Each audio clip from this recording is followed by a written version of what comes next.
Hello, hey, hi. Welcome back to the Uncultured Cinematic Universe. It's been a minute, It's been but so we're long. but we're back. Each episode we take a look at classic and iconic films from two perspectives, that of the diehard fan and that of the uncultured who's never seen it before until this very moment in time. We're your hosts, Justin and Joe, and today we're talking about the 1984 black comedy horror classic, Gremlins. Joe, it's Gremlins. I um I hope you took lots of notes and you buckled up for this one. This was a treat. I took a lot of notes, and pretty much all of them end in several exclamation points. Um, but yeah, you are the cultured one here. I had Yes. never seen Gremlins. I think my household was more of like a on the Honey I Shrunk the Kids side of the kooky 80s Mm-hmm. scientist family spectrum, you know? Yep. Yeah. I think you're either one or the other. It's true. I landed squarely in the middle between Yeah. both of those camps. I remember watching both of those movies. Um, it has a little bit of the kooky, a little bit of the creepy, Mhm. but this one leads definitely more into the spooky of bits. But This yeah. this movie made me think of Honey I Shrunk the Kids Hmm. for like the family bits of it, and then um, did you? Speaking of like, well, we haven't spoken of it, but like I just realized that Howie Mandel voices the main Gremlin in Gremlin, not Yeah. Gremlin, like Mogwai. Yeah. And he's also in that Little Monsters movie. Did you ever see that? Yeah. Yeah. That That was that movie's kind of like the other mixture sure. create this movie for me. Absolutely it is. Yeah, that was one of like the recommended movies that popped up at the end Yeah, of this one is like since you watch this you should go watch Little Monsters. the Mandel Cinematic Universe. We'll get into that eventually. I can only imagine. But yeah, so as a reminder, you can watch us on YouTube if you aren't already, or listen to us wherever you get your podcasts, Spotify, Apple Podcasts, the whole gamut. Just search for the Uncultured Cinematic Universe, and also be sure to check us out on Instagram at UCU Podcast. Get us on there. Give us a like. We'll give you a follow back. We'll do the whole thing. We'll chit chat.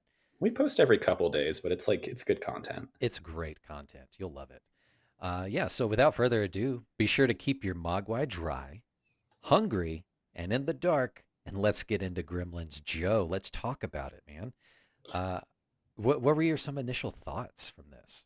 Okay, okay. Initial thoughts were mainly centered around just like incredulity of every single scene. Yeah. Um, uh, I don't this movie, this town in this movie feels like it takes place in another dimension where people act differently than they would in real life. Yeah. Um, Yep. That's Hollywood, man. and then my other secondary thought, I was texting you about this. I needed more Judge Reinhold in this movie. I Kind have of a good note messed with, about and yeah. then nothing. I got a good note about the judge, and we'll talk about him. We got judge talk later, and we'll dive into that. Welcome back to Judge Corner. No one puts judge in a corner. Is he Joe? Is he still with us? I looked this up. It seems like we haven't seen a lot of Judge in the last few years, but yes, he is still with us. He's He's still kind of with us.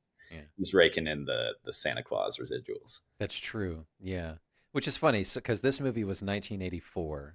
This movie Mhm. was released June 8th, 1984. A summer romp. Right. Getting ready for Not the impending Christmas season. But yeah, The so 80s are just an insane time because like not a lot of Christmas movies are coming out in the middle of summer. yeah, it's a weird choice. It definitely was a weird choice. But yeah, I know you texted me this during the movie that Judge Reinhold is supposed to be 23 in this movie, In and like maybe 6 to 8 years later in the first Santa Claus movie, he's like 40. You know, He's like the dopey stepdad that just wants the hot dog whistle. that's true. The Oscar weenie whistle. Yep. Incredible. Yeah. So let me hit you with some numbers. Give it to me. Yeah, so released in the summer of 1984, the 1984 summer blockbuster hit, uh, one after another, gangbusters after gangbusters films just coming out left and right. What are some of the other 84 blockbusters? So actually, this movie came out the same week as Ghostbusters. Okay. Okay. Yeah, So it was a very slimy weekend at the box office. absolutely it was. Yeah, so this movie has a tight runtime, 106 minutes. Mhm. And all right, let's break out your calculators here. So $11 million budget, which is relatively small, It's pretty good. Yeah. but at the box office they did 212. That is insane. Quite good for especially going against Ghostbusters at the same time. You know, um, but yeah. I So would say Ghostbusters probably won that week at the box office. I don't have the numbers in front of me yet, but like just because it has probably more star power. But I would also say that they both have a level of staying power as well. We're still talking about Ghostbusters, definitely, but we're also still talking about Gremlins. yeah, definitely. But yeah, here. So since you asked, I just pulled this up. So notable popular movies that released in 1984. We got Yeah. Gremlins. We got A Nightmare on Elm Street, The Terminator, Oh my god. Never Ending Story, Oh wow. Ghostbusters, Children of the Corn, 16 Candles, Beverly Hills Cop, The Karate Kid, Temple of Doom. Like the list goes on. Yeah, It was this just is like 1984 is kind of the year with the movies that everyone thinks of when they think of 80s movies. 80s, absolutely. Yeah. And this leans heavy into the 80s stigma. We'll dig into those. But so upon this most recent rewatch, I'd seen this countless times growing up, but I never really paid attention to the credits like I do now as an adult. So, the intro starts playing and all that kind of stuff, and you notice that this movie has a stacked fucking deck of folks involved with this movie. Steven Spielberg as executive producer, Hmm. directed by Joe Dante, who went on to do the sequel to this movie. He did Inner Space with Martin Short. I love that movie. That movie's great. Was that He the Dennis Quaid one? Yes, Mm. The Burbs with Tom Hanks, and then in the '90s he went on to do Small Soldiers. He's Uh, in kind of that black comedy yeah, area. absolutely. Yeah. Yeah, and then here's the big one. So written by Chris Columbus, Hmm. came from hot off the heels of The Goonies as a writer on The Goonies. He had his directorial debut, I think, a little after this or a little before, I can't remember, but with Adventures in Babysitting. And then he went on to do Home Alone 1 and 2, Mrs. Doubtfire, the first two Harry Potter movies, Rent, Percy Jackson and the Olympians. Chris Columbus can fucking get it, dude. Chris Columbus is amazing. I love that Rent stands out from his filmography like that. Yeah, I guess I was thinking of the Goonies quite a lot throughout this Mm-hmm. movie because Mm-hmm. that was another pretty popular kind of mainstay in my household. Like if we're talking about like the 80s movies that we grew up on, Yeah. that was one of the top five for me. Mm-hmm. Oh, Uh, 100% easily. Yeah. you see traces of that pretty easily in this movie, not just through the crew, but you got like Corey Feldman in there. You have the idea of like a slightly fantastical setting where these kids are just trying to navigate some stuff. Yeah. That seemed to be a big theme in the 80s with shows like Stranger Things kind of Mm-hmm.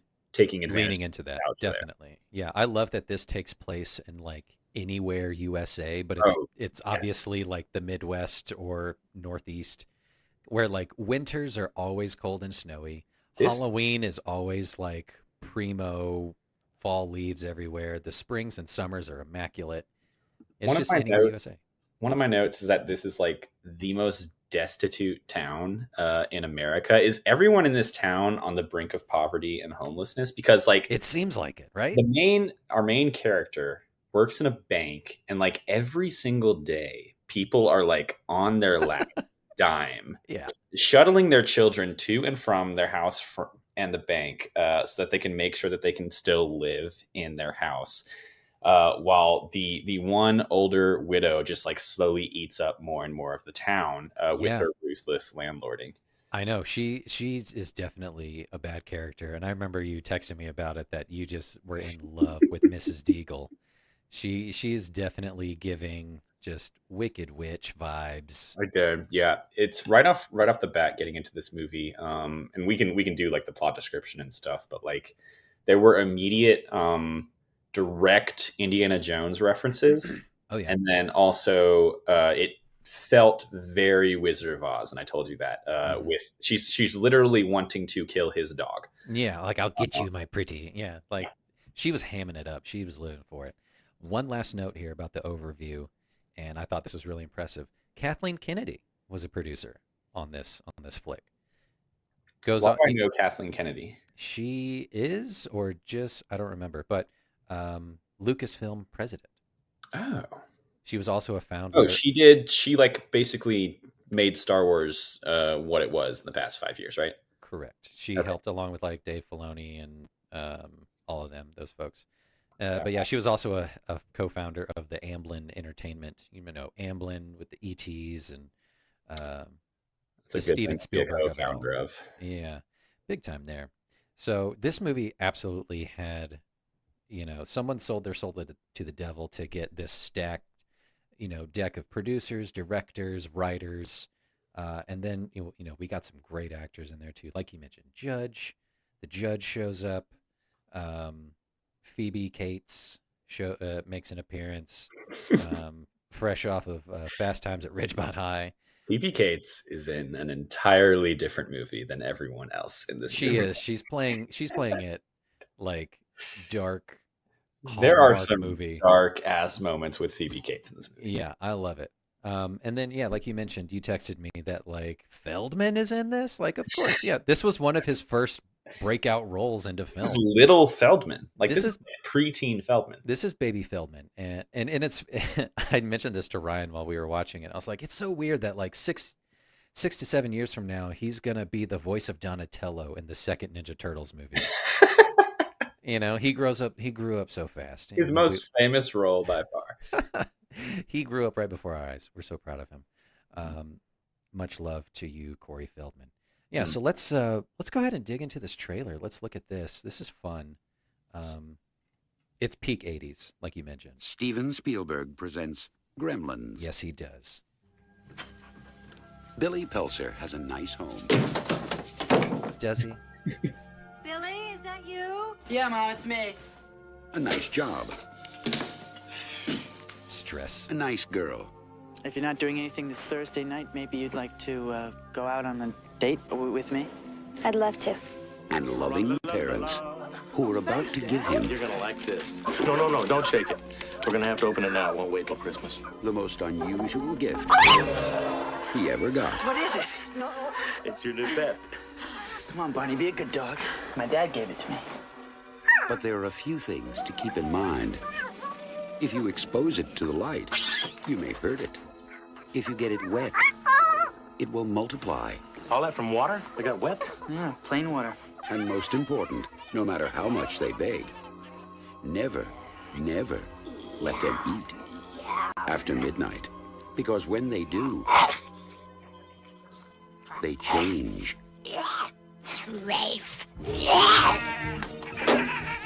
They become clever, Yeah. mischievous, What's going on here? and dangerous. Gremlins, huh? Little monsters. Right. Hundreds of them. Well, I don't know, maybe thousands. They've been here too. Billy, what are these things? Where do they come from? Look, I know it sounds crazy, I know. But in a few hours, you're gonna have a major disaster. Joe, I'm going to pause it right here. Did you notice who this guy is right here? Oh, that's Jonathan Banks. Damn right it is. Yeah. Yeah. I have never seen him like not old and crackled and Head bald. Yeah. business. Yeah. But yeah, it took me a second, but then I gasped. Yep. It's a good one. Breaking Bad for you folks. Oh, wait, what's his first name? Mike Ehrmantraut. Yeah. Like, That guy. Mike. All right. Continue. On your hands.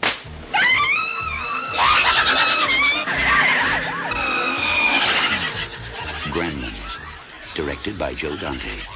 They'll be expecting you. Whoa. Yeah, dude. So much fun. So much fun. That's a great trailer. just coming off of that, you heard it a little bit in the trailer, but I think one of the best things about this movie is the little score that kicks in for the Yeah, Gremlins. dude. Yeah. Music is so perfect. It's Uh, so like mischievous and iconic because it's such just like a simple little run, but it's it's somehow like spooky Christmas. yeah, absolutely it is. It's I didn't realize at first too, just like how heavy it leans into the Christmas motif. And it's just, it's the gifts and the trees and stuff. I was like, "Oh yeah, this actually really does lead you in to feel like it's a Christmas movie." And then it just takes this really weird turn. It's so silly. But yeah, so let's go ahead and do this. Let's do the Joe plot go. Just I'm gonna give you here. Hang on. Let's see. What did we do last time when it's a straightforward movie? I think I can knock it out in a minute. Oh, I can hit like beats, and then we can talk about individual stuff. okay. We'll give you 1 minute on the clock. I know this is going to go by in like 10 seconds because time does not never goes faster than when you're trying to It's do a true. watch session. Now you know your main problem. You always stick too far ahead at the front. I know. Blow I gotta past get the out. I gotta get out the basic premises real Get the quick. foreplay out the way and just let's get into it, Joe.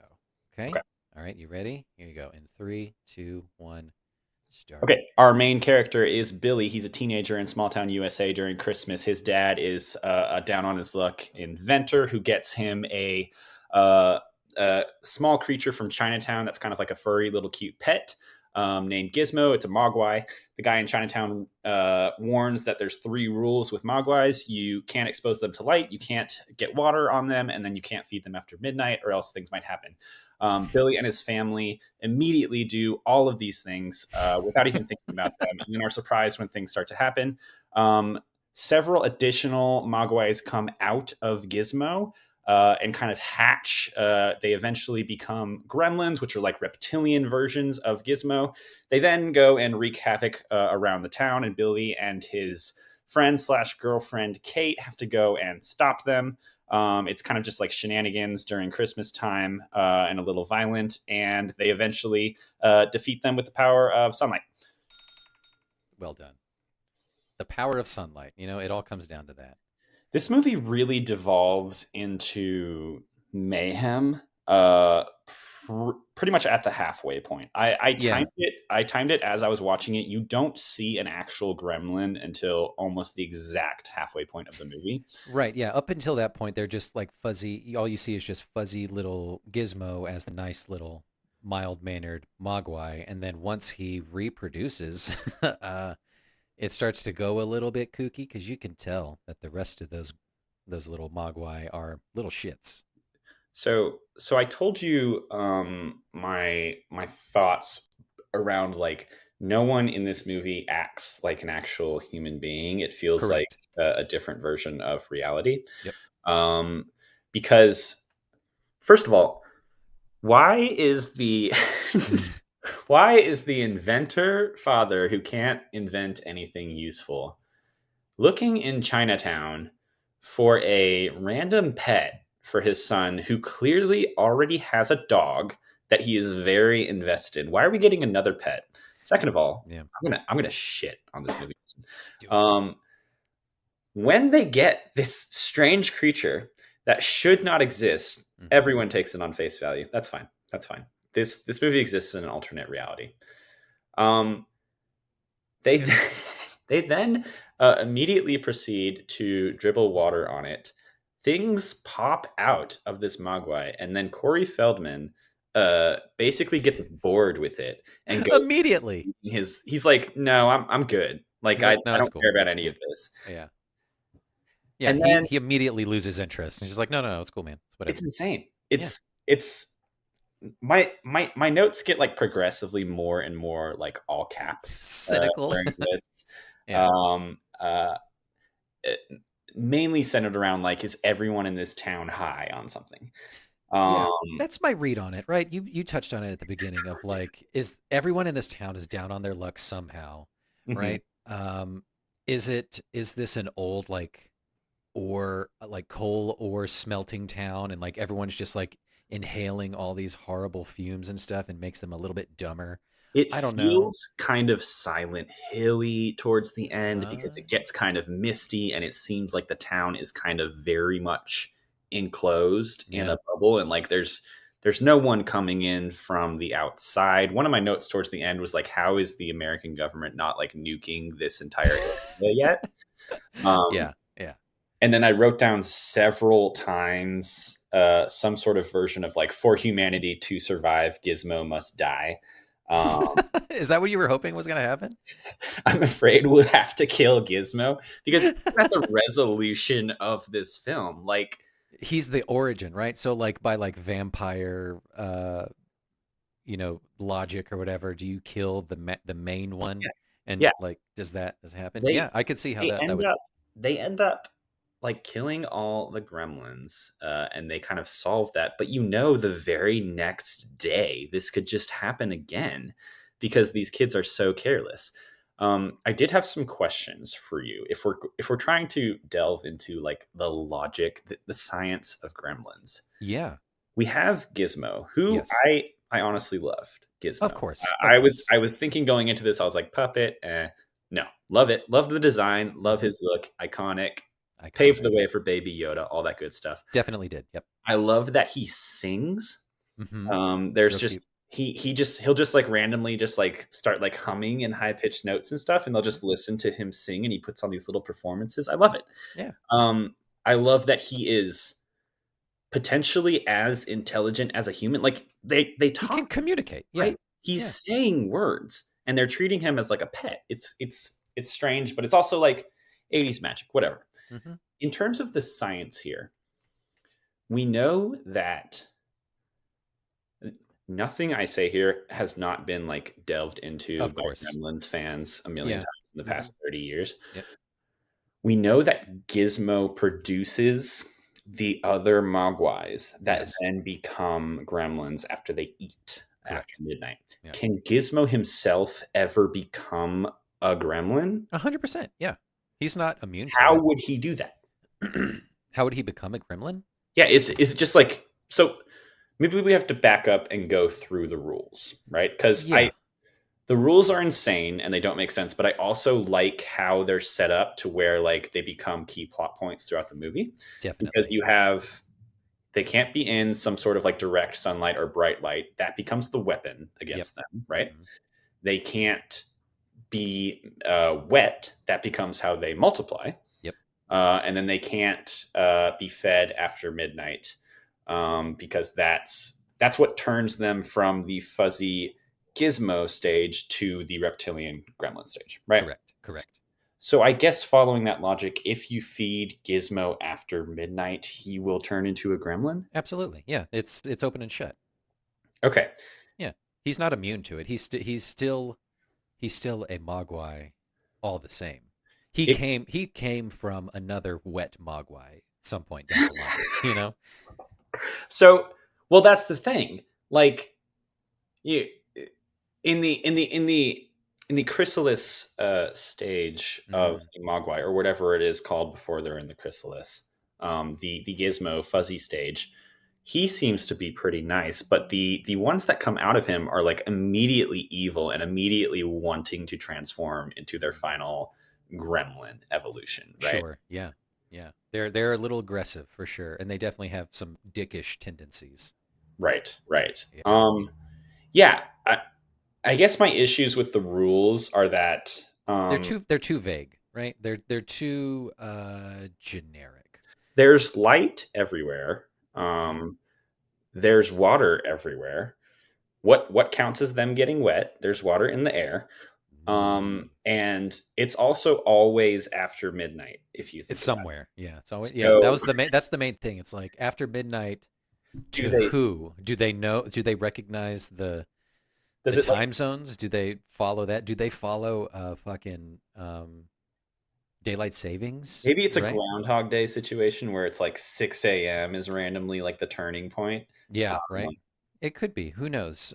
Do they follow just the one meridian timeline, dateline? Is that it? Is right, midnight always? Yeah, you're right. I don't know. right. So if Maybe they could be alien. They they're on could. a plane going around the Earth, like they could just be feasting the entire time, and they're good. As long as they're staying behind the midnight line, right? Yeah. Right. Yeah. You know what, Joe? It's Before we very get vampiric in that way. Like we mentioned, like there's kind of like the source and the children of all this. There's a level of like sunlight versus darkness. There's it's great. it's kind of like little vampire Furbies. Absolutely, it is. And there's probably there's probably some parallels you could draw into of like gluttony, sins of the flesh. Like you could dive into it and cut every Definitely which way. like, oh, this is a metaphor for capitalism vibes in It's a this. metaphor for capitalism, or it's a parable, or drawing parallels to the Bible. Like it could. Mhm. Yeah, who knows? Is Gizmo the Jesus of the story? He very well could be. I would Jo- love to dive into that theory.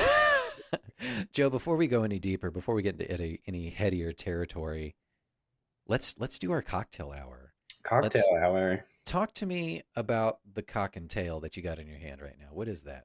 Listen, I tend to like a gin. I tend Sure. to like more bitter than sweet. Mm, Something that you can sip because I'm the type of cocktail drinker where I will just drink during pauses in the conversation almost just automatically. I absolutely. need something where I'm taking like tiny sips of it or else it's going to be gone. Yeah. Yeah. This sounds like I have a problem. I don't. No. Um, Let me explain to you what's happening in this one. So this guy is called the Midnight Mogwai. Ooh. It is one part Aperol, Of course. one part blue curacao. Get that on you. Half a part Fernet, Fernet. and then one part gin. Ooh, and that kind of makes it that nice little bluish green color. It's got a bluish, like murky bluish green color, and it tastes licoricey. Yeah, I could see the licorice flavor. Hmm. That's what a gremlin I would think would taste like. Just like that bitter root kind of flavor. Yeah. Chewy a Yeah. little bit. That and just like blow some cigar smoke onto it for that smokiness. Absolutely, yeah. Just take it into any open bar where you can still smoke wherever that may be. But I'd yeah, like to talk eventually about how like throughout the 80s and maybe before, like the ideas of like smoking and drinking were just like the worst things you could do. mhm. And it was like the ultimate like mayhem in the world. It's very much like Pinocchio, Pleasure Island. Uh, Yeah, these little creatures who are like smoking cigars and playing poker. yeah. It's great. That's I I what it's to do. I can't wait to talk about the bar scene. But yeah, so I went a different approach, but my name is similar. So mine is Mogwai at midnight. So similar, It is right? not Mogwai at midnight. That's what I called it. Oh, So we touched on this about the town, right? It's a good old American town, very blue collar, and especially like the one bar in town. I imagine they drink a lot of this. They drink a lot of Pabst Blue Ribbon, right? that's a shitty bar. Yeah. Yeah. So what I did, I took this and I loved the idea of the very end or towards the middle, when Stripe, the bastard Mogwai, jumps The into the alpha. pool, or jumps into the fountain at the end. And I was like, you know what? That should be like a little sidecar bomb situation. So what I got here, so this is going in there. This is a little red and green and white, a little Christmas spirit. What I got in here, I got eggnog because it's a Christmas movie. The red is grenadine and the green is melon liqueur, and then some whiskey just for some extra bite. Justin, shut up. I This is know. amazing. So, cheers to you, Joe. I'm gonna do it over here. You got to get it on camera. Wait. Your hand's blocking it. Oh, here we go. Show it. There you go. Yeah, and then dun, dun, dun, dun, dun, dun. And then immediate like plumes of smoke and fizz. Yeah. And then like green LED light glowing everywhere. Yeah. That's not that bad. That's not I, that bad. I did like about this movie that like the premise is insane. The characters are insane, but then it takes those and it just does fun stuff with them. Absolutely. It exists. I love a movie with a set of rules, just simple rules that we're living in, right? And Yep. this movie literally has 3 rules that we're living in. And so that's why, when the head gremlin, after we've like killed the initial batch of gremlins, except for him, when Hmm. he jumps into the pool, you're like, oh, fuck. because a couple drops of water onto the original Gizmo was like complete chaos. What's it going to Absolutely. be like if this guy gets completely drenched in water? And just stays there. I love that scene of just him jumping in and you see him just like curled up, Yeah. diving deeper, and then they pan out, and then the whole pool is just like smoke and like lightning, and it's amazing. Anytime they show the like reptilian gremlins, it's usually like from the waist up or whatever, so you can kind of tell they're being like puppet operated. Mhm. But I loved the shots that they had of like them. There were like a few far between ones where it was like full body gremlin shots. It's Mhm. kind of like did you ever see that video or whatever where it's like showing Kermit the Frog riding a bike? Yeah, How yeah. weird it looks, where he's like he's not He's being got legs. Yeah. activated by anything. Uh, Yeah. it's this like bizarre. They look like little reptile babies Yeah. running around. Mhm. And I did love. There's maybe one shot in the movie where they're running around on the street where it was clearly stop motion. Yeah. I Yeah. loved that integration as well. That was a nice touch. And then in the movie theater, when they're like approaching the screen, like chasing them out, like that's like hand drawn animated. You can kind of tell that they're kind of like approaching the screen. Super Yeah. cool. I love that touch. They did everything. They threw everything at this movie. Lots of cool styles of animation, and then the gremlins themselves. I like how we kind of alternate between like in terms of the personalities and levels of intelligence of the gremlins. They're either like primal monsters or they're just like scumbag guys. You Yeah. know, they're Yeah. just bros. And then in between there's like the hyper intelligence a little bit. They can communicate. Yeah.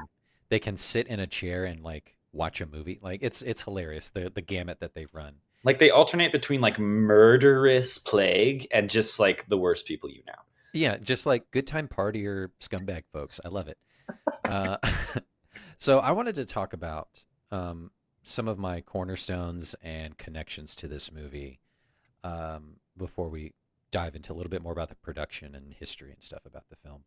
So this movie is deeply ingrained in my memory. I remember watching this as a kid and just loving the free for all like zaniness that takes place, Mhm. but also at the same time being like genuinely frightened by those creatures once they turn gremlin form. Like This movie's a they're little scary. Yeah. yeah, they're really creepy looking, right? Their eyes and their fangs and even their like three-handed claws kind of thing. They're real sharp. They're just little bastards that'll get you. Mm-hmm. But I remember like really wanting a gizmo, whether it be real because I was a kid, or the little stuffed animals that you could get for funsies. Oh, I'm sure this was just like merchandising city. Oh, absolutely! Bring in the bucks, man.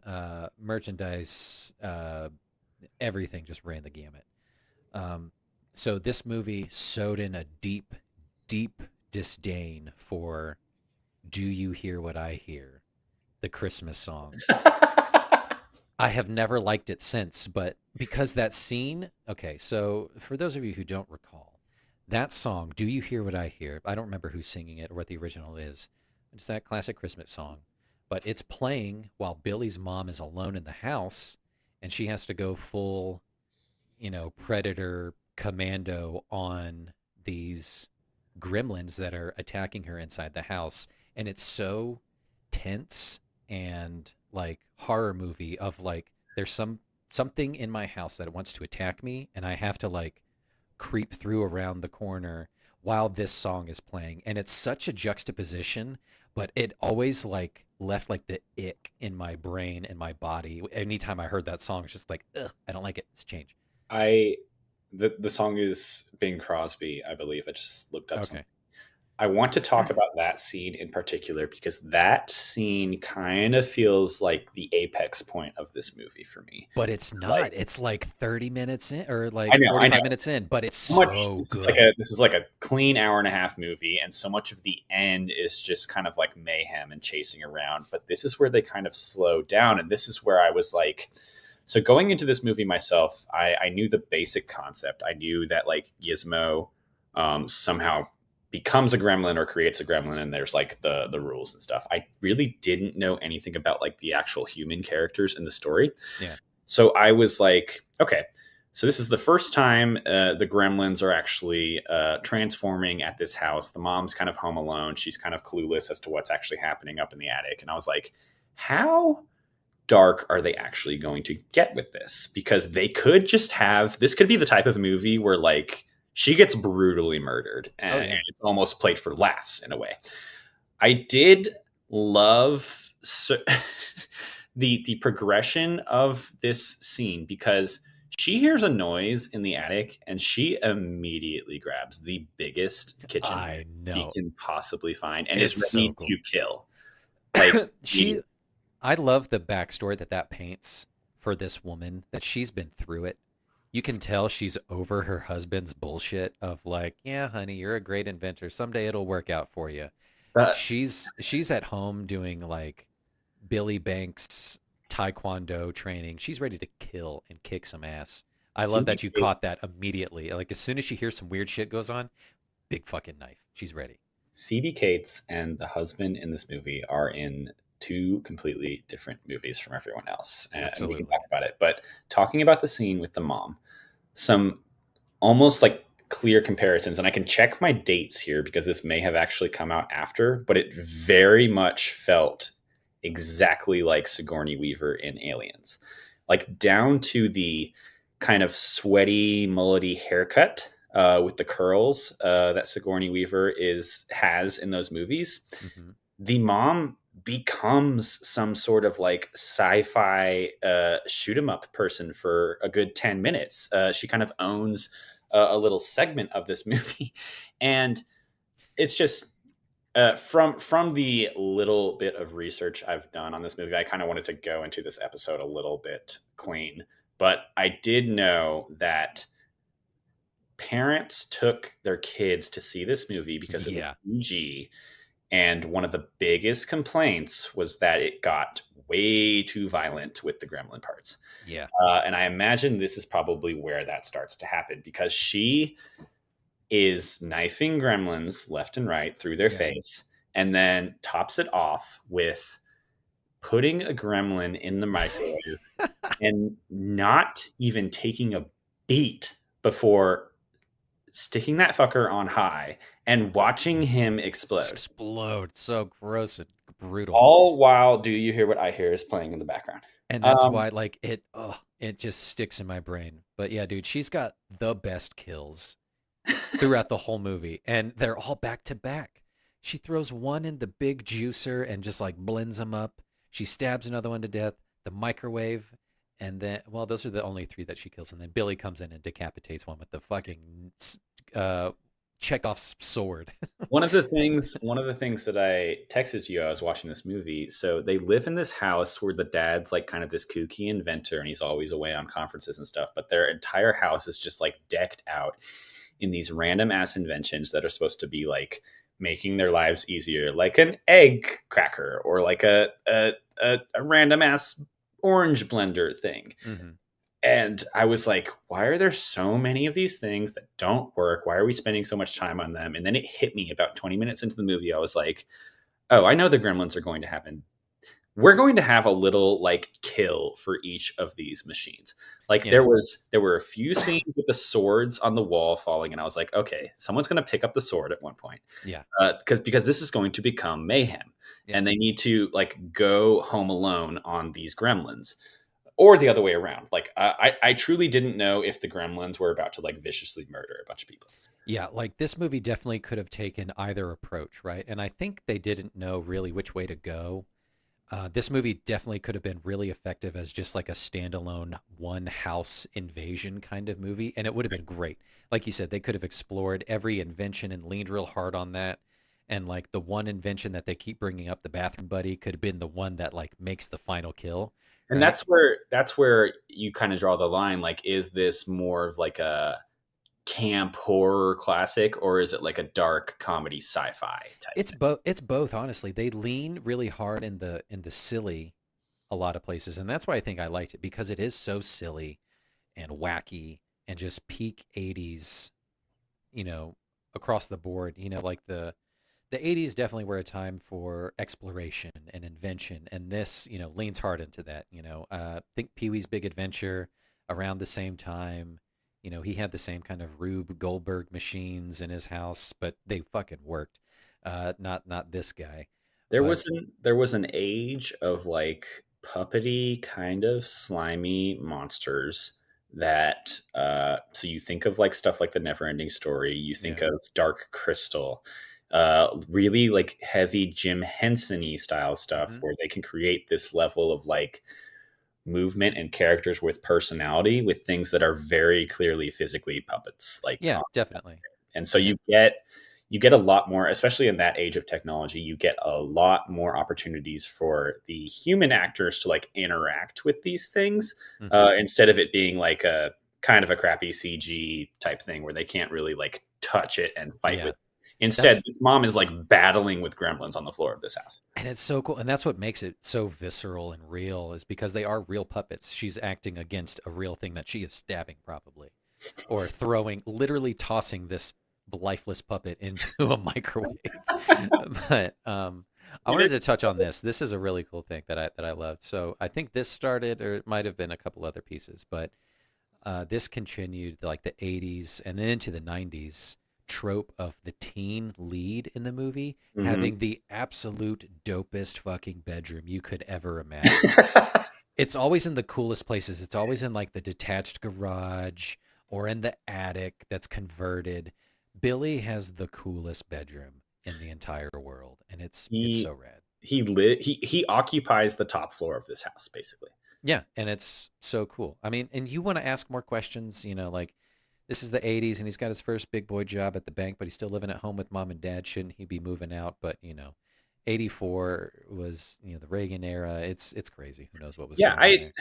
I mean, obviously, like I wasn't around then, but I'd wonder how this movie is maybe like commenting on or joking about the political, financial, whatever climate of the time. That's just Oh completely yeah. going over my head. Oh, dude, definitely. There's bits of that. There's bits of that in Little Shop of Horror, right? Did you ever see that? I haven't. Like, okay, well, like it's the same kind of thing of like the end of the day, like what undoes the society and the town or whatever is capitalism, right? Right. It's this obsession with like, his dad says something like, "Oh, every kid's gonna want these. The Peltzer pet. Let's market this thing and sell it and do it." But you don't understand it, and they touch on it in Jurassic Park. Jeff Goldblum mentions it. Like you packaged it, you boxed it, and you sold it. You did it without even thinking that you should. Like that whole thing, it's still the undoing of these societal movies of just like capitalism fucks everything at the end of the I day. I love that you have the dad trying to kind of profit off of the idea of like a gremlin pet that he just bought from Chinatown. What? But then also you also immediately see like the metaphor of the gremlins as these like hedonistic consumers who are just like the ultimate like this is what society would be if Yeah, we this is completely gave in to our impulses. this is what the liberals want. Yeah. Another '80s trope that this played on was having just like a generic Chinatown in the Oh area God. where the strange and unusual shit happens. And does it racist? Yes, it does. It's Yes, it 100% does. it's racist to an almost normal degree in movies like this. It's just like, okay. Yeah. Um, One other thing that I really loved, especially this time around, as a mature adult as I am, Yeah. Phoebe Cates, and you touch on this a bunch of times. Phoebe Cates is in a completely different movie. She goes about this and plays it so strangely, so earnest and truthful. Her commentary about not liking Christmas is so heartfelt and honestly so real that I really appreciate it. That, like, dude, not everyone has to be fucking happy and psyched for Christmas. Like, I don't like Christmas and I don't have to. Leave me the fuck alone, Billy. So And yeah, Phoebe Cates is kind of seen in this movie through the eyes of Billy. We kind of interact with her because Billy wants to hang out with her. They work together at the bank. Before the Gremlins completely take over town, they're kind of like they have a few key conversations, and then they're together throughout the Gremlin takeover when they're just defeating Gremlins. But like she has a couple almost like monologue-y moments, and it's the moment where you're talking about where she talks about like why some people don't like Christmas, and she has a line that I wrote down that was just like so deeply dark in the midst of all this like mayhem. It's like while everybody else is opening up their presents, some people are opening up their wrists. Yeah, dude. And I it's just like, wrote, holy my God. damn it. What's wrong with you? Yeah, she has that scene, and that she's saying it without saying it. She doesn't want to go into her history, which she does later, but she's like, leave me alone. I don't have to like Christmas. Some people just are really depressed around the holidays. And Billy's like, fine, whatever. Do you just want to go on a date? But then later we get this is one of my big standout scenes. So the first one is obviously Billy's mom going fucking full ham in the kitchen.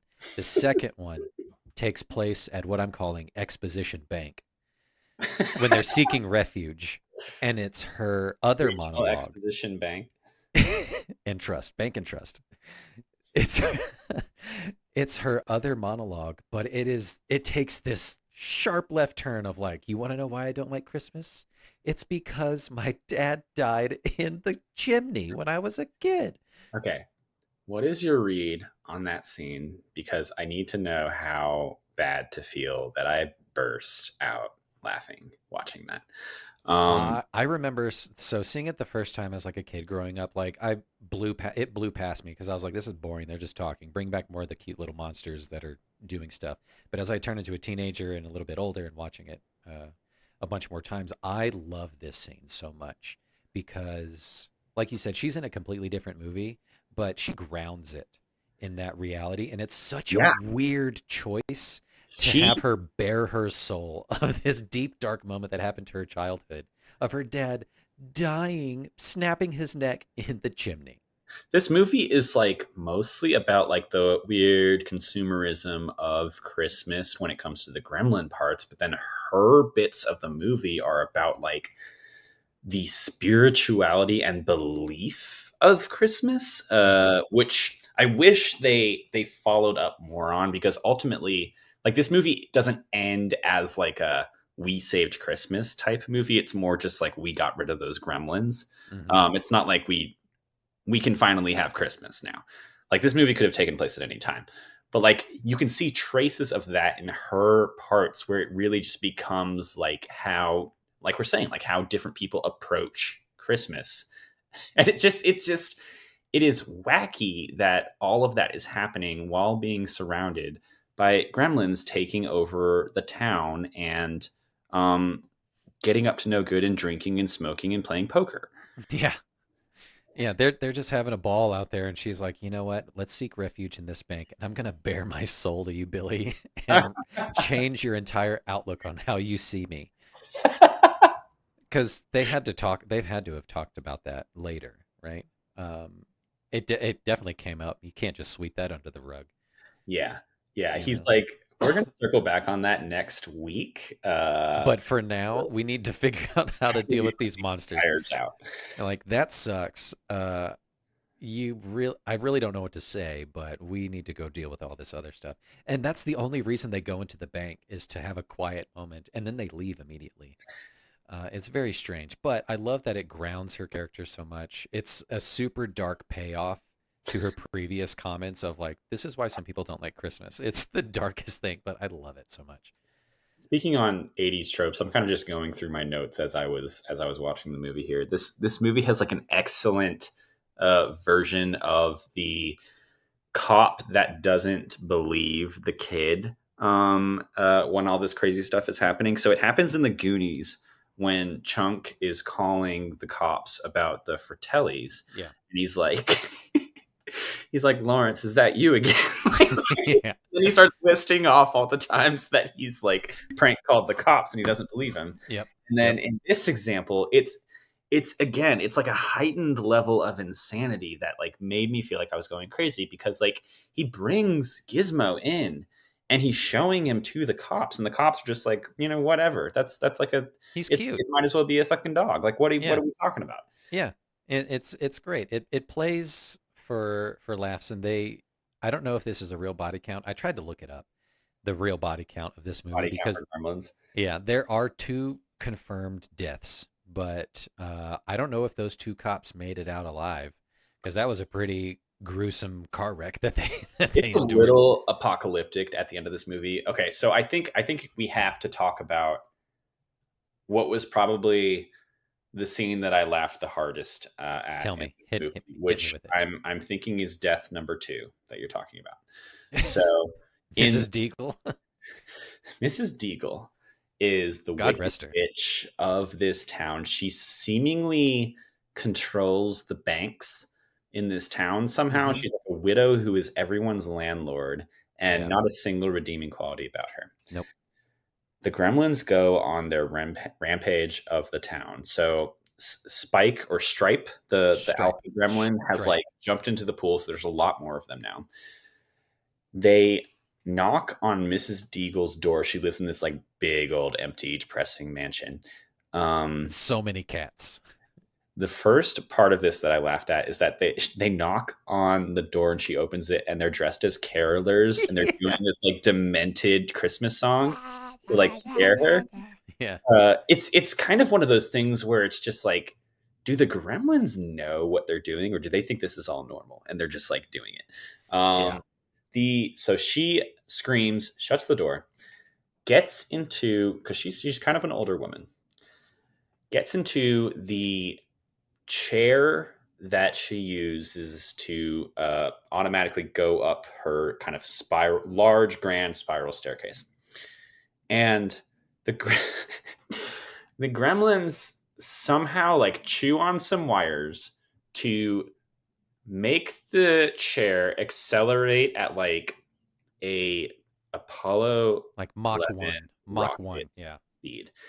We we then see her shoot up this spiral staircase, screaming, perfectly flung out of the top window, and then end up literally Wicked Witch style. Do we just see like her feet legs. sticking Yeah. out of the snow at Yeah. that point? Yep. That's it. And she's done. She's done for Amazing. it. Going so fast, Mach 1 out her fucking window and landing 100 yards away into the hard snow. She's obviously dead on impact. But yeah, I love that scene so much because it is so bizarre.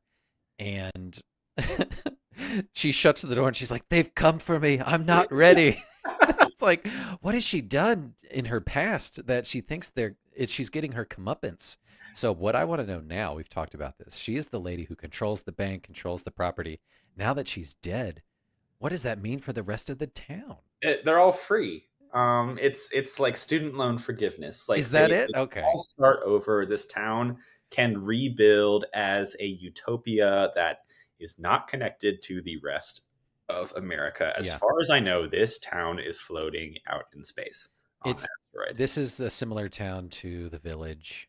M. Night Shyamalan's The Village. It's just contained. It's the Truman Show. If anyone tries to leave, they're going to get blocked one way or another. Yeah, or shot And the outside. Gremlins were just like a late season addition because the producers wanted to add something. Yeah. I will just say, like, in reference to the insane tonal shifts of this movie, the Christmas backstory that Phoebe Cates gives is like the very next scene after the chair scene. Like it goes from her sticking out of the snow to them in the bank, and she gives the most depressing monologue you've ever heard. Yeah, and you're like, oh, okay. Well, thanks for sapping the fun out of watching the Wicked Witch just die. But it's a neat turn. It's a neat turn. I did want to touch on we've kind of covered like the different like major characters. Corey Feldman's kind of in there. There's also the school teacher who he brings the initial gremlin to, who's kind of like the first kill. Yep. But I didn't. There were obviously some people that I did recognize in this cast, but a lot of the people seemed very specific to Gremlins. Like you're saying Phoebe Cates is like Fast Times at Ridgemont High. I've never seen Fast Times. Okay. So this is Great. really like my first Phoebe Cates. Yeah. The main character, like Billy in this movie, the teenager, was Gremlins kind of his thing. I've never really seen him in other stuff. I think this was like his breakout role. He was kind of an unknown. I think they wanted to go with someone a little bit more established, but he and Phoebe Cates had really great on-set chemistry. So Dante and crew, they were like, let's keep this kid. But yeah, I think this was his breakout role. Yeah, and then I did know the mom because she's the mom in the past in Back to the Future. It took me a second, but I was like, "That's who it is. It's Lorraine's mom in Back to the Future." Oh, you're right. Yeah, That's a good catch.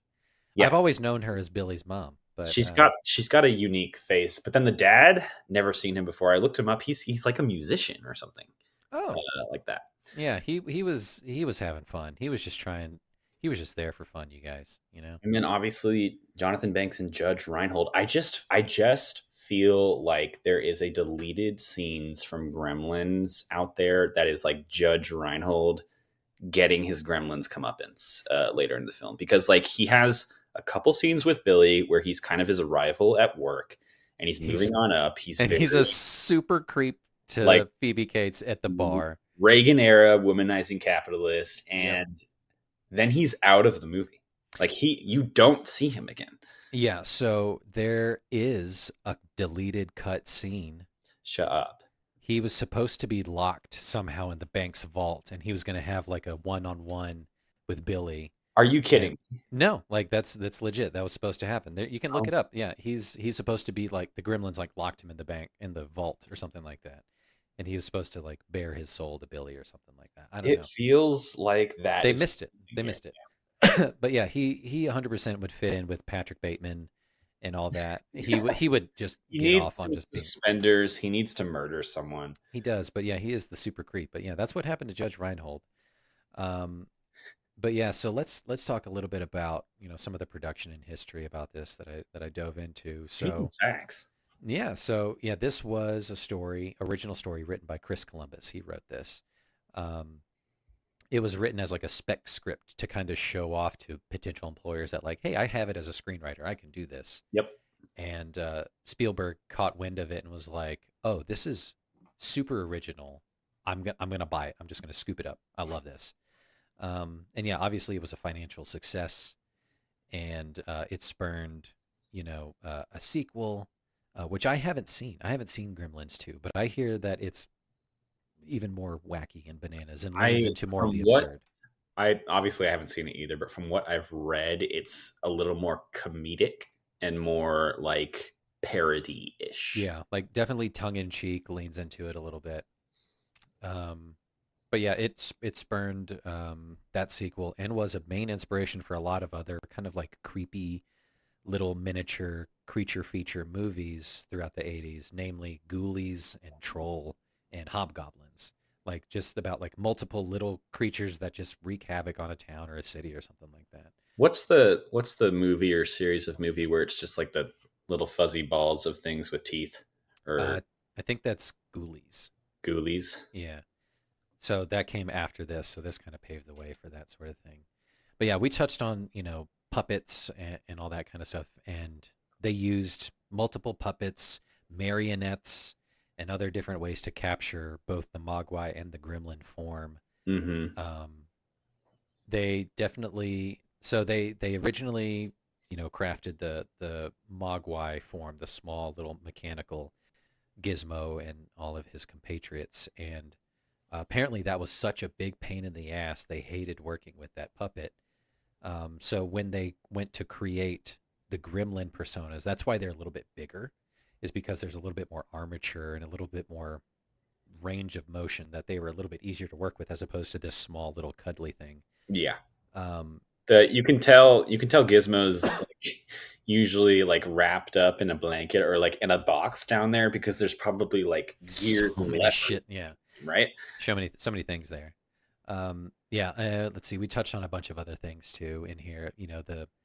The backlash and complaints of families going to see this movie because they thought it was like a feel good Christmas movie with cute little puppets and all that kind of stuff. But then it takes this dark turn with creepy little monsters, and it just ruined people's movie going experience. That it actually paved the way with the MPAA to create the PG-13 rating because they needed something between R and PG. And that's why a lot of the 80s movies that are rated PG get an F bomb or, get some tits or some weird shit in It's there. it's 16 candles. Yeah. Yeah, Yeah. it's F-bombs and then there's like random boobs and you're just like, what the hell? This is rated PG? Yeah. So they hadn't come up with anything yet, but this kind of helped start the conversation of like, all right, we've had enough. There needs to be something in between. PG-13. 13 is the age. So it was Spielberg because like he had this movie and then he And had Temple of Doom. Temple of Doom in the same year, and both have like truly terrifying moments Yeah, dude. that should not be for 6-year-olds. Definitely not. No. So that's a fun little thing that this movie can hang its hat on. You know, it helped bring about the PG-13 movement. I love Another how thing, they were like, what's the age we should pick, like, I don't know, like fucking Those 13. Canada fuckers did 14. Like, let's one Let's up go. them. Let's bring it down a notch because we're America, you know. We touched on the merchandisability. You know, this movie did gangbusters the holiday season of 1984 with all the merchandise, the action figures, I can the imagine. plushies, and everything. Super cool stuff. Like this movie was made to market and made to merchandise. Let's see. A couple other standout scenes we kind of danced around and talked about. The Gremlins inside the movie theater is iconic. They're watching Snow White and they're loving it. They're singing the hi ho. What a Hi-ho. crazy movie to pick, because like in 84, would Snow White just be like playing in the movie theaters? No, I that's guess why. there was a time when there like weren't a lot of VHSs and like you had to watch the theaters to watch the movies. I don't know. I don't know a time before the I don't know, internet. because Snow White came out in like fucking in the 30s, in the Right. 40s or whatever. So like it's weird that like that was playing at the theater. But then that plays into more of like how weird is this town? You know, It's like that they're playing Snow White at the movie theater. it's also fun because like you can think of these gremlins as like newly hatched, and like any sort of stimulation is good stimulation to them. So like Yeah. they see Snow White and they're thinking this is like the best shit they've ever seen. Like what happens when they watch like Die Hard or something like that? I don't know, They're right? going to explode. Yeah, like they might. I don't know. Maybe that's what happens in the sequel. We need to dig into that. We need to have like a full sequel series. Sequels, miniseries. Yeah, of Have any all of the these. movies that we've covered had sequels? Scream had Oh yeah, one, definitely. but that's a lost episode. Um, There's Devil Wears Prada 2. There's not The Baby Wears Prada. Yeah, Baby Wears Prada. yeah. That's the sequel I wanted. But yeah, there's this one. I don't think any of the other ones, but we're building a catalog for sure. Oh yeah. And I think the fans, specifically those in Brussels, I think they would love a sequel series. We love our fans in Brussels. Shout out to our fans in Brussels. Yeah, yeah, dude. Hell yeah, Belgium. Hell yeah. Cool. So let's couple more Easter eggs. You touched about this. You know, the original script was supposed to be way, way darker and more depressing. Really? And you hinted at it. Billy's mom was supposed to be killed. Okay. Her head was supposed to come rolling down the stairs as Billy gets home. So and this played this for would have been comedy. like a straight up horror movie from the Yeah, like mom was supposed to die. Barney the dog was supposed to get eaten in a gruesome way. Okay, come on. And Gizmo was supposed to turn into like the stripe evil Mogwai. They could have taken this into a more horror turn, but Spielberg fought hard to like it needs to come back a little more cute. Like, trust me, I just came off of E.T. That's what Spielberg sells. was kind of trying to build a brand of like slime, but for kids. Spielberg actually wanted Joe Dante and Chris Columbus to pull the Phoebe Cates monologue, and he was like, "This is too dark. This is too depressing." And Joe Dante Like fought highlighted hard. in yellow in the script. Like what the hell? Yeah, triple underlined, like remove immediately, omit. He did the big circle thing, but they fought to keep it in there, and I'm glad they did because it grounds it in a weird way, like I already talked about. It certainly gives us something to talk about, I will say. Yeah, and one other thing, they originally this is so weird. They originally wanted to use monkeys in gremlin masks and costumes to capture the movements and Oh, stuff, that but would be depressing. that's so horrifying and cruel and weird. I'm glad they did. Weirdly, one of my notes from like earlier in the film was, oh god, let me find it.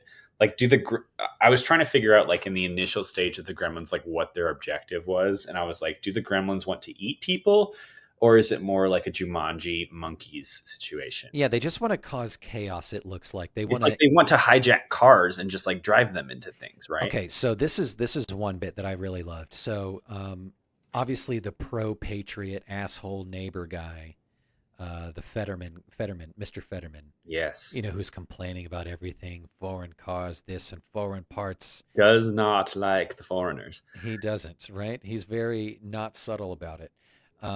He talks about the origin of Gremlins. Hmm. And if you've seen the original Bugs Bunny cartoon, there's one about a gremlin that comes from World War II, essentially. It's like It the seemed like gremlins. that was like the origin of this folk tale or whatever. Yeah, and that's where they come from, right? It's a real thing. That's what they said. Like there were gremlins in the machinery that would cause it to spontaneously break down, or be faulty. And honestly, you know what? Here's a little nerd bit for you, Joe. That's where the inception of UX came from. Shut up. User experience came from World Dig War II and into airplanes. that. Yeah. Dig into that. It's great.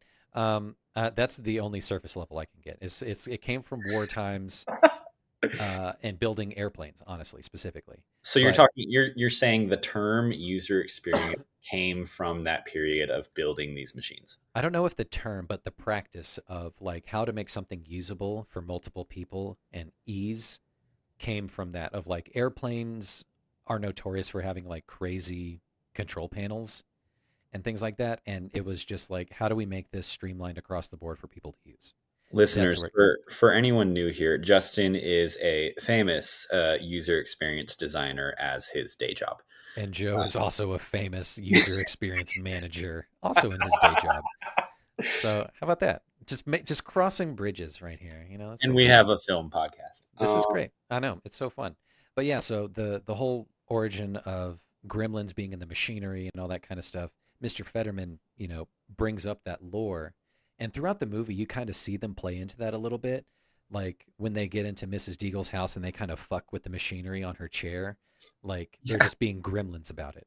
Or Well, when there's a whole sequence where they take over like a snowplow, and yeah, that's it's how the they just Fettermans. bulldoze the guy's house. Yeah, it's Mr. Fetterman's snowplow that has foreign parts in it. Those fucking foreigners, that kind of thing. Like they're playing into the machinery aspect, and I wish they would have played that up just a little bit more. Of like they know technology, they know electricity, they know how to do the shit. Which I could have been do real like fun. the idea of like this whole movie came from like a concept of like things fucking with machines. How do we build a story and characters around that? Yeah, they Joe Dante and Chris Columbus and Steven Spielberg went this way. Joe James Cameron went a different way with the machines. He went the other route of doomsday and the apocalypse. Well, you said this is the year of Terminator 1? Yeah. Yep. That's the Terminator I haven't seen. We Yeah. can put that on the list. Yeah, we'll put that on there. It's great. Yeah, so that's kind of the long and short of this movie. There's other standout bits that I love. The alien callback that you mentioned. Billy's mom harkening back to Ripley. The original Alien came out in 79. Aliens came out in 86. So there's definitely some parallel there of her being like this badass female character. So wait, both of the both of those initial Alien movies were after this movie? 79 was the original 79. Alien. Was the 79. original Alien. Aliens, the sequel, came out in 86. Because like it was like spooky, like how similar, like it's crazy Ripley vibes. Definitely with the short curly hair, you definitely Maybe nailed that's it on just the the head. haircut of the age. I don't know. Yeah, Um, maybe. It was the 80s, man. It was a wild time. Cocaine was everywhere. Yeah, and then the dad inventor guy being completely clueless, and also he spends most of this movie at the most 80s inventor convention you've ever seen. There's like large robots like walking around instead of like an iPhone. Yeah. It's like this thing is like a home helper, Yeah. and it's like the size of a truck. Yeah, it's really weird. He's in a weird field, definitely. One other note that I wanted to call out. So when Mr. Peltzer goes to Chinatown to find his son a gift, he finds himself in this weird shop. He drops $200 on this fucking Mogwai. So, knowing what we know about the family, he's the breadwinner, but he's down on his luck. He hasn't sold anything in a long time. He's not that great of an inventor. How's his family make money? Yeah, how do they make money? And he can just throw around $200 willy-nilly. He is not good at money. $1984. Yeah. $200 back then is equivalent to almost $600 now. That's what I was going to say. Like, that's an insane amount. Just that you can just drop on a whim to buy a thing for your son who already has a dog, right? He saw this fuzzy thing, and I was like, I'm not going to test if my son's allergic to it. I need it now. Give it to me. Is this sacred to your culture? I don't give a shit. Here's it to me. $200. Yeah. I'm going to hoodwink you. I'm going to try and sell you this shitty thing. Money talks, bullshit walks. That's right. Get to step in. And they did. Joe, before we get into the end games, do you got any other closing thoughts or arguments that you want to talk about Gremlins? I had 3 closing notes. Gimme. All caps at the end of my notes. What is the lesson here? Why is the dad narrating this? Why was Judge Reinhold in this? Okay, let's start with the last one. Why was Judge Reinhold in this? I don't know. He was kind of the it guy in the 80s for a second, and he had a cool name. I think that's honestly it. Can I say I only ever experienced Judge Reinhold through the Santa Claus movies, and in my first foray into like Wikipedia and like figuring out like the actual names of actors and things, I was like, why is there a judge playing a role in this movie? Because my brain could not accept that someone was named Judge. Yeah, his parents looked at him and said, "You're a judge." Yeah, you ever held up a baby and say like, this looks like a judge? Yeah, so much so that I'm going to name you Judge. Yeah. And even Reinhold just sounds like a large stone structure, like Judge Reinhold. Yeah. And then it's this kind of meekish white guy. Yeah. And that's all it is. It's very weird. It's kind of perfect. It's great. So why is the dad narrating this? I have no idea. This movie bookends with this clueless dad who arguably does not know his son narrating the movie. Yeah. Who's he talking to? It kind of ends with like, well, you know, that's what happens when you go to Chinatown. Yeah, it's so weird. Why is he narrating? Why did and they the feel bank, like explodes in the distance? Like, who knows? Like, why were they trying to make the dad like the narrator? Like, that doesn't make any sense. They should have made Billy the narrator, or fucking make Corey Feldman. He's It's just insane. like I texted you right as this movie was starting because I was watching it by myself, and it starts in Chinatown. And him kind of walking around looking for like presents, and he looks like a private eye for whatever reason. And I texted you, I was like, is this are they filming a movie in a movie? And is it going to turn out like this guy's like an actor or something? Yeah, that's maybe. what it felt like. Someone was going to like call cut or something. Yeah. I bet there's a big payoff in the sequel that we'll have to explore. Because I looked ahead, because when I tried to look up the body count, I was like, oh, the Fettermans and, Mr. Fetterman and his wife obviously bit the dust with the snowplow coming in. But the apparently body count, they make body count, yeah. They make an appearance in the sequel. So they make it out alive. So I want to know what their story is. Yeah, I think the sequel, one of the things I know about Gremlins is like that one GIF of like the female gremlin and like the blonde wig. I think that's from the sequel, even though there is like one female gremlin in this movie. Yep. Yeah, that's right. We didn't talk about the bar scene, but it is so standout of the chaos of them just like smoking and drinking and playing pool, and like there's like the one really cool cat like gremlin who has the hat and the sunglasses. He's just listening to jazz, right?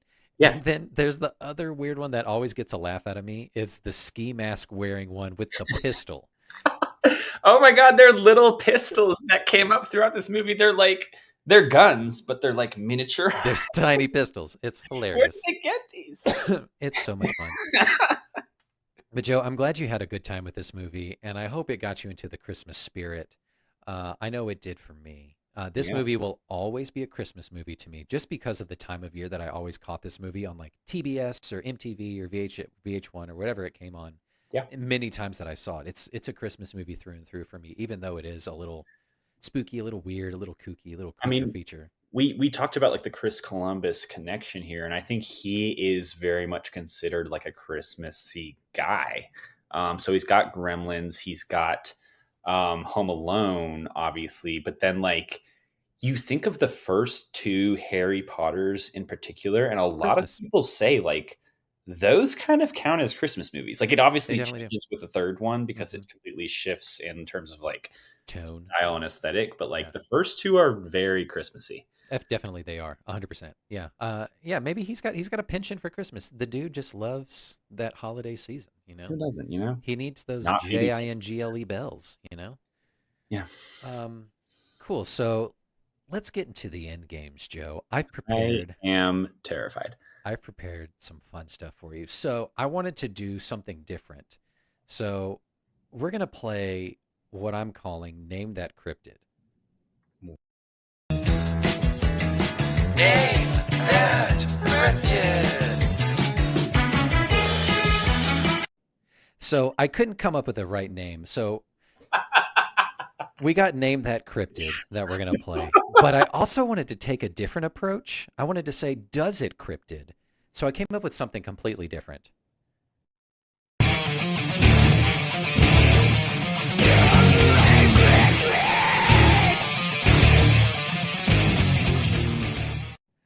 So I definitely stuck with Name That Cryptid. So For we're gonna any play- listeners out there, Justin had way too much time on his hand this past week and animated a full segment for each of those musical interludes. Yep. I had fun with it, Joe. That's what I do. That's what I do with my time. So this is what we're gonna do. We're gonna play Name That Cryptid, not Does It Cryptid. This one's a little softer. This is Name That Cryptid. Okay. So to be clear, when we say cryptids, we're talking about like little like folktale monstery type things. yeah, so folklore, mythical creatures, and urban legends of the sorts have existed in the human story for hundreds of thousands of years. Right? Okay. So each comes with their own set of rules, unique features, guidelines, and things like that. So this is what I'm going to do, Joe. I'm going to give you the descriptions and a set of several rules or guidelines or whatever to some of these folklore creatures, cryptids, or persons or whatever, and I want you to tell me which one they're tied to. You Okay. cool? Is that all right? Am I just giving you an answer, or is it like a multiple choice thing? This is going to be multiple choice. So I'm Okay. going to give you a list of things, and then I'm going to give you your multiple choice. Is that cool? Yeah, I'm gonna dominate this. All right, so let's get into it. Name that cryptid. All right, welcome back to Name That Cryptid, folks. Here we are, Joe. Question number 1. This creature is Fey in origin. Fey in origin. There are Norse roots, particularly in Northern Europe. They are a collector of bones, some can say. Collector of bones. Now, some of the rules or guidelines tied to this creature. Never say thank you. Don't stand inside of a natural formed mushroom circle from this creature. Okay. So, am I talking about the Slender Man, the Tooth Fairy, or the Wendigo? It's definitely not Slender Man. I was going to say fairy of some sort, but Tooth Fairy seems too different, so I'm going to say Wendigo. You should have stick with your first instinct there. That's the Tooth Fairy. Tooth No Fairy way. is a fairy, fey in origin, has its Norse roots. They collect bones. Oh, I totally forgot the collect bones bit. Yep. You got to pay attention to these things, Joe. Question number 2. Ugh. We got a blood drinker. Okay. Blood drinker on our hands. Reported sightings range from Latin America into the U.S. Okay. Described as small, reptilian, or dog-like. I already know what this is. Keep going. Some of the rules: be sure to put away your livestock at night, Mhm. bandage the wounded, Mhm. bring inside your pets. Uh-huh. Am I talking about the Mongolian death worm, the Jersey devil, or the chupacabra? You're talking about the chupacabra. Damn right I am. All right. Joe got one. I love Here that we one. go. Question number 3. This creature is large bipedal creature. A Okay. large bipedal creature.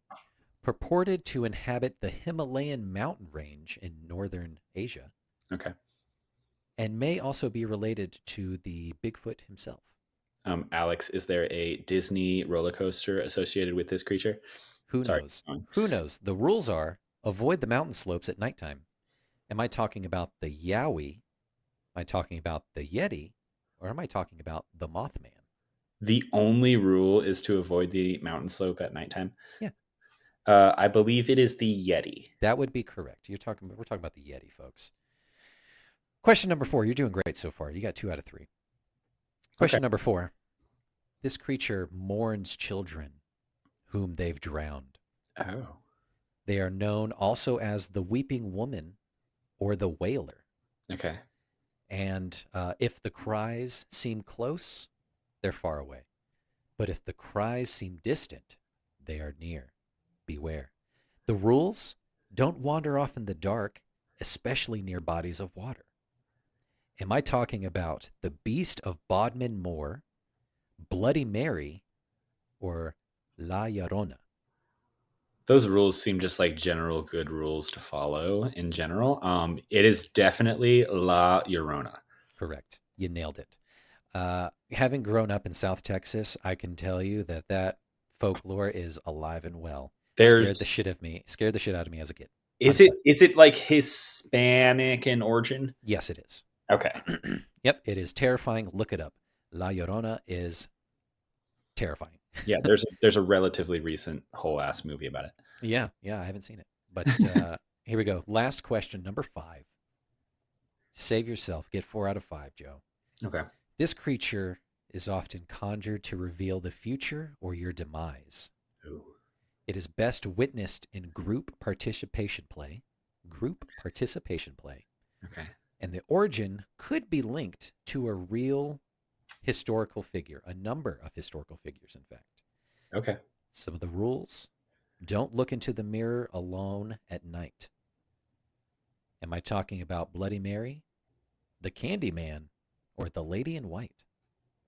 Oh, you bastard, because it's the mirror thing applies to multiple. I would say I've never seen the Candyman movies. I'm going to say Bloody Mary. You would be correct. Okay. Woo. There are ties to historical people.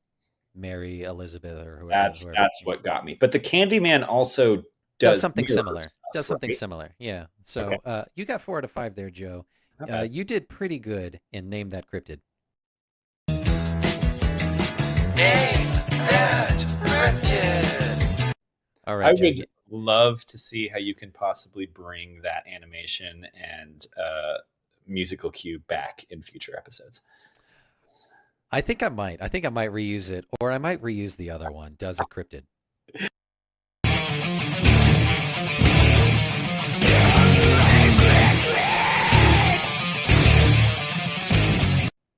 Yeah. So I had fun with that one. I didn't know I could do that in metal. I didn't know I could scream like a metalhead. That's really cool. That sounded really great. That was you? Yeah. Justin, that And like- same with Name That Cryptid. You know, I did the whole thing. It was so much fun. listeners might not know that you have a musical career, but like The viewers will know because they can see the musical instruments behind me. Yeah, there you go. So there you go, Joe. You got 4 out of 5 on Name That Cryptid. I'm very proud of you. And I'm glad you came along with me on this journey. I promise, not every single movie that I bring to this podcast is going to have a horror flair to it. It just so happens that those are the movies you haven't seen. I feel like a lot of the movies that you bring are like really like key parts of culture, especially from like the 80s and 90s. And I'm really glad I'm like get to cover like my blind spots there. Like, Yeah, I absolutely. am building it out. I tend to focus more on like the 2000s and beyond. Mm-hmm. And you're obviously like 20 years older than me. Fuck you. 10 years older, you ass. Wait, no, I'm not even that much older than you. You're like 5 years. 5, yeah. So fuck you. You know what? That's a good point. We do try to cover each other's blind spots pretty well in this movie. Yeah. I'm looking forward to the next conversation that we're going to have next week. Yes, that's right, folks. We're going to do a back-to-back episode next week, just in time for Christmas to get your Yule on. We're going to be talking about A Christmas Story. which is a Justin, movie I've never seen before. Justin has never seen A Christmas Story, and I am very excited to show him because I don't know how much he knows about it, but it I may take know him by surprise. I know very little, but I'm excited for that one to round out the year, the Yuletide cheer, and then as we get into 2023, I'm pretty excited for kind of what we have planned. We've got some new things, some new angles, and definitely some new conversations that we're going to take over the next year as we kind of explore on how to grow uncultured cinematic universe in the best way possible.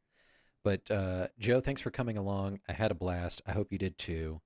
And you got any final thoughts? One last phrase to send to our folks?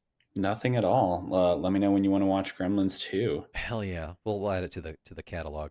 Great. Thank you guys for joining us. A pleasure as always. Catch us later at UCU Podcast on Instagram and wherever you get your podcasts. And check us out on YouTube. See you guys later.